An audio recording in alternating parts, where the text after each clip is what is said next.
Hello, good evening po sa lahat. Kung saan man kayo sulog sa ating mundo po. Thank you sa inyo lahat, lalo-lalo na sa ating mga followers, mga amigo, mga kababayan ko po. Thank you, mag-ingat po palagi sa ating health po. So, sa ngayon po ating talakayan mga balita tungkol po ito sa ating flood control corruption talamak sa nangyari sa Pilipinas dahil nga sa sinabi natin Presidente Bongbong ay marami na daw makukulong sa Valdez before sa Pasko ng 2025. Sa balita ko wala pa man na burger o na balita tungkol nga sa mga kulong talaga sa mga what it called controversy regarding po sa corruption ng flood control syndicate. Syndicate na dahil tinatawag nga ghost project.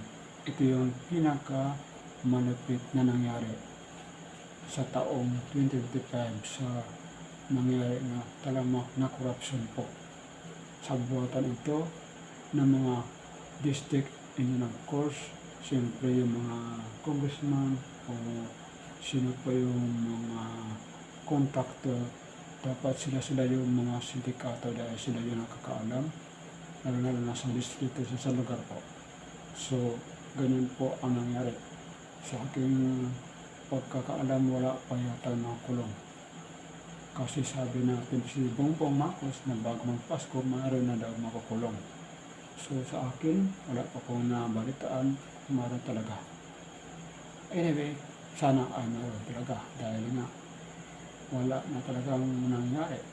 Dahil talamak na ang corruption dahil sa what we call ghost project, fully paid, walang project. So, bali meron tayong bagong balita regarding po ito sa Philippine what we call space satellite po na being created and developed in the year 2020 and the year 2019 po.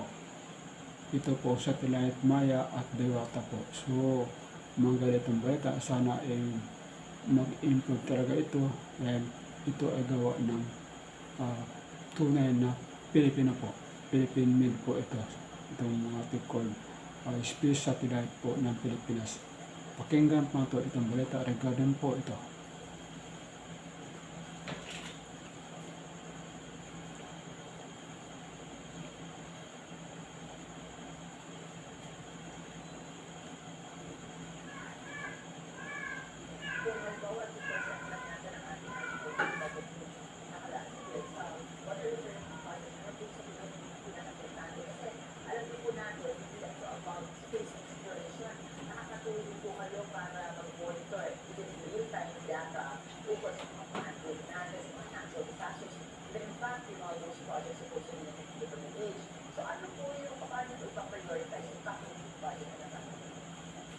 Siguro po over the past few years, ang isa na ang flagship program ng PhilSA, kung siguro tutuloy ng budget ng PhilSA, pinatutog tayo yung part ng budget natin, is yung pag-develop ng susunod natin satellite.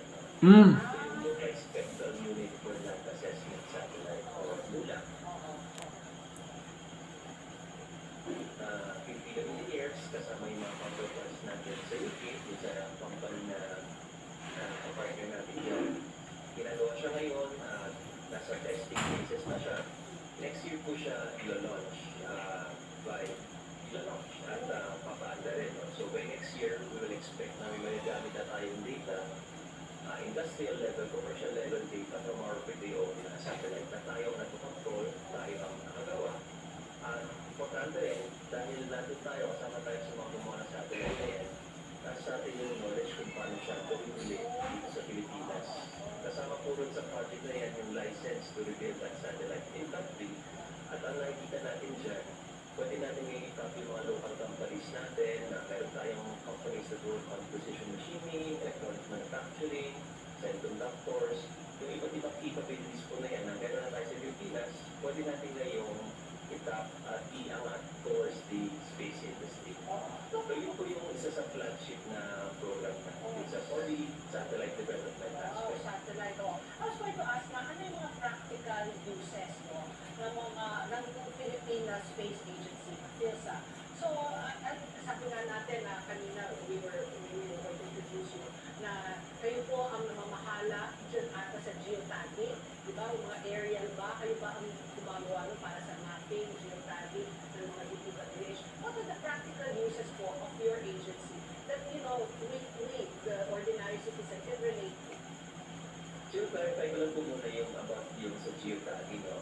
Hindi po sa amin yun, although nga, maganda rin po na pag-itiyo kasi recently na piniro po ang PhilSat at DPWH ng isang memorandum of agreement to engage with them and basically si PhilSat will provide ng satellite data to help with the transparency efforts of Yeah. DPWH and the local national government.